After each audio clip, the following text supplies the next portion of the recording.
Hello everyone, welcome to another edition of Cybersecurity Weekly. This is Fred Cobb, Vice President of Services with InfoSystems, also Chief Information Security Officer.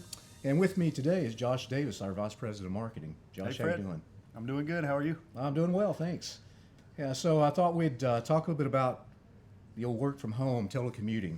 That's something that a lot of people are getting to do these days or have been for some time. I know my last 11 years working as an engineer for Hewlett-Packard, my boss was in Colorado Springs. I was working here in the East Tennessee area.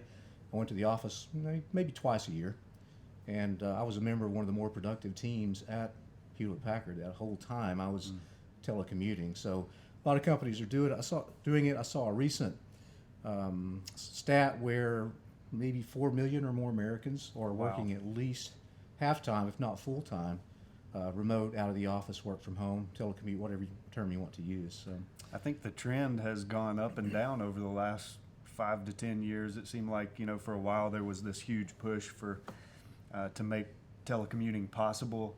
Then there was like a pullback, getting people back in the office. Now it seems like it's headed back the other way again. yeah, it does an ebb and flow. I know depending on the management styles, regimes, whether it's been successful previously at companies, sometimes they'll look at it and say, well, this is not such a good idea. But most of the companies these days are recognizing it's good work-life balance for the employees. A lot of times, if you do the productivity studies, you'll find that a remote workforce is actually more productive than, say, the workforce where they all come to the office, punch in, do their 9 to 5, 8 to 5, whatever it is, and then head off for the day. So it really is something that I think is going to be part of society, part of the workforce, and continue to grow as years go by. At InfoSystems, we're a service organization, and you just kind of inherently have to enable your employees to work remotely, especially your service techs who are on the road. But I know in the last couple of years we've kind of rolled that out across the board to other departments, especially the sales department, Right. where they used to all report to the office daily. Now most of the sales staff works remotely and only comes to the office for certain meetings and things like that. So, I think it's done a lot for our culture here, but I know you're probably going to talk about some stuff that if you're going to use a telecommute workforce, you have to make sure some security measures are in place. So I'm excited to hear what you say about that. You're going to talk about a few things, some of the basics, and these are often overlooked, even though it's some basic things you need to consider when you're allowing your employees to work from home or work remotely. Let's say they're working down at the Starbucks and they're on the Wi-Fi down there. What are some of the security considerations that must be taken into account to ensure that they're working remotely, working on a network that we don't know to be trusted? Yeah. But what can we do to ensure that we've got secure communications? I'm sure every Starbucks has like ironclad Wi-Fi out there, right? One would hope, right? But there's some basic things. Really, it starts off with having good policies and procedures so that the employee who's going to have the opportunity to work from home, they understand what they can and cannot do when it relates to equipment, when it relates to the sharing of information. Another thing really tied to the policies and procedures, specifically have a bring your own device type policy. You don't want someone that is working with medical data. Let's say they're working with protected health information, and we're allowing them to go home and work. Let's say their company supplied laptop happens to be down, or they're getting a new one, or something causes that machine not to be available. Well, what happens if they just jump on their personal laptop and they start using that? Maybe they're connecting to a cloud-based application, which that's a real plus for telecommuting in general, is having more and more applications that are cloud-based. They're not having to go through, say, a VPN connection back to the home office. But back to the scenario I was talking about, where an employee, they need to understand that if they're using their personal computer, they may be lacking antivirus. It may not be appropriately patched, so there's vulnerabilities that could potentially be exploited by a hacker. They may be inadvertently sharing information with other devices on their internal network, and all of a sudden you have data creep, you have something bad happens from a data breach perspective or a hacking perspective, and you've got this situation where it would not have happened had there been tighter, not only administrative policies, but tighter controls. There's technological things that you can do to ensure that telecommuter is only connecting from an approved device.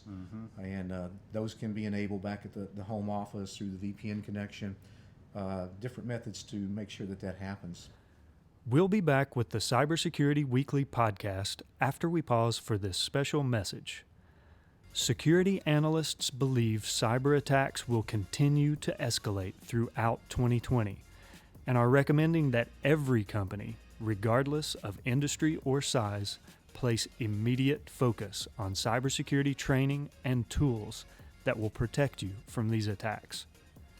Did you know that you can book a cybersecurity assessment right now with Fred Cobb's team of cybersecurity engineers at InfoSystems? They will help you discover exactly where you are most vulnerable to a cyber attack and make recommendations on how to strengthen your defense in those areas. This is urgent. It's an issue that affects everyone in our community. Visit the InfoSystems website at www.infosystems.biz to request your cybersecurity assessment. Now back to the podcast. Another key component to networking as it relates to telecommuting is this concept of split tunneling. Not to go too in depth with that, but split tunneling, basically think of it this way. I've got one network interface in my laptop, and I've got a VPN connection off to the corporate network. Well, in split tunneling, I would use, say, the VPN connection to do all my company-based work, but I've got this other route, this other traffic lane, if you will, out to the internet where I can go surf. I may be surfing questionable sites, I may be pulling in malware, not even know it, and it's not going through the company's security policies that they set on the VPN or they set through web control that they're enforcing on me when I go through that connection. So split tunneling is a big concern. It's something that's very commonly done. So if you're administrating computers, you're assigning them to your telecommuting workforce, it's important to set them up so that the network interface does not allow split tunneling configuration. Now with the split tunneling, is that an instance where the person using the device has intentionally found a way to bypass that, the VPN tunnel to their work environment, or is this something that they may be doing unaware of what they're actually doing? Both. In some cases, they're unaware because they're just typing in a URL in a web browser. They're pulling up Internet Explorer, Firefox, what have you, Chrome, typing in an IP or a URL, friendly name, and it's going off into cyberspace, and the page is rendered back to that user. They don't realize that maybe they bypass the company's security by doing that because split tunneling is in effect. So another reason why to only allow connectivity or usage for company applications, company business on those company assigned devices so that it's better controlled. The other thing too is limiting administrative access on those local machines. Let's say I am a user that is trying to find a way around and I'm savvy enough to do so. Well, if I'm not the local administrator on my company assigned device, even though I may have the technical savvy to be able to figure that out and do it, because I don't have the administrative level of access, I can't get in and actually do that. Yeah. So where I could on my home laptop or home computer. So again, that's an important piece of it. Training is another important piece. Okay, and this goes hand in hand with I mentioned medical data already. If you're an employee who's dealing with medical data, you have to undergo annual security training to be HIPAA compliant, for your organization to be HIPAA compliant. So routine training of the employees, just in general awareness around what could potentially be a phish, what could potentially be a malware infected attack against them, general security training around social engineering. All those things are they're important for everybody, whether you come to the office or not. Yeah. But they're still very important, if not more so, to a work from home type workforce. And I would assume that there would be some custom training for if you're using your device from home. These are some additional things that you would need to be aware of. And yeah, I would generally say, don't use your device. Now, it's common, not necessarily as common with laptops and desktops where you have companies they don't really care what systems you can use your own. But it's almost, it's very common, I guess, is what I should say, is to have a mobile device such as a smartphone and Android that is employee supplied. So that's another reason why it's important to have a bring your own device policy that includes mobile devices such as iPhones or Android phones And any company that's issuing those and, on one hand, but also allowing employees to bring their own on the other hand and use them for company work, they should be practicing good mobile device management, MDM. And that way they can containerize the company portion of the phone from the personal side of the phone. And if the employee leaves, they can wipe just that side of the phone, or they can put security constraints around the company pieces and parts of information that may exist on that mobile device, such as that iPhone. So in the past, when I've heard companies talk about a bring your own device policy, I think most of the times companies felt like they actually had a policy when really they only had a rule that you're either allowed or not allowed to bring your own device. What I hear you saying is there are a lot of other policies and regulations and rules and best practices that need to be put around devices, whether they're bring your own, whether they're company issued, beyond just it's okay or not okay. Yeah, it's common, more common than it should be, for a company's bring your own device policy to be something like, we'll give you a phone, but if you prefer to bring your own phone, we'll give you a $50 stipend or a $75 stipend each month to cover the cost of that. Without really stipulating how you can use that phone, how we need to bring that phone into the fold and manage that using some type of mobile device management technology.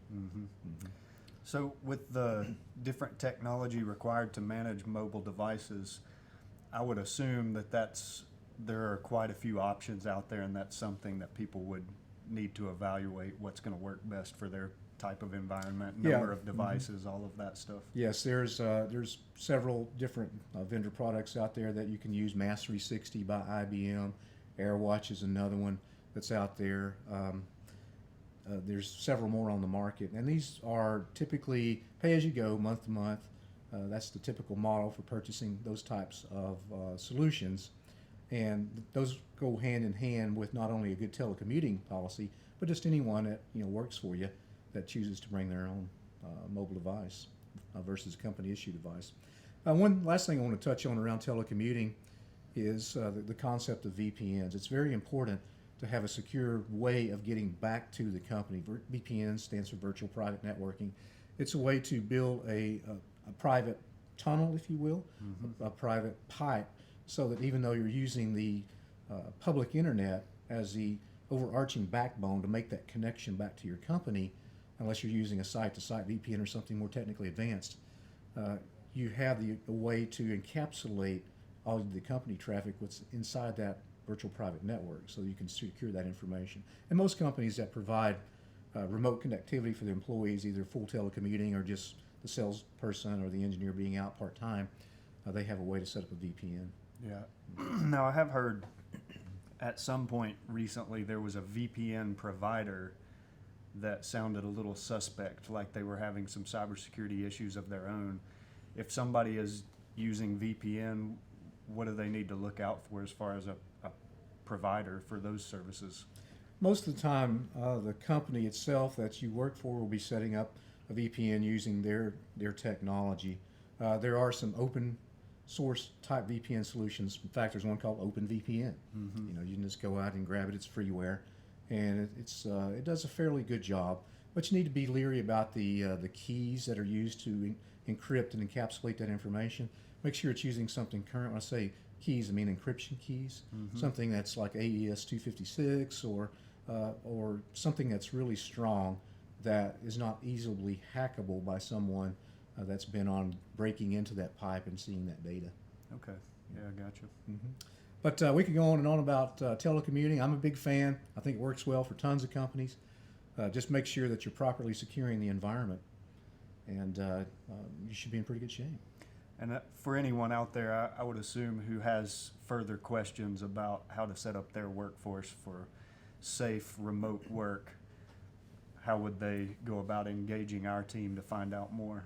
Sure. Call into InfoSystems. We can talk with you. We have cybersecurity consultants that have been doing this a long, long time. They can give you some of the basics on how to properly configure virtual private networks, to write policies and procedures around good, sound telecommuting policies, and to talk about endpoint protection, some of the other things you can do on those endpoint devices that are not under your roof that you don't necessarily have the daily physical control over. Yeah, okay, great. Thanks, everyone. We hope to see you next time.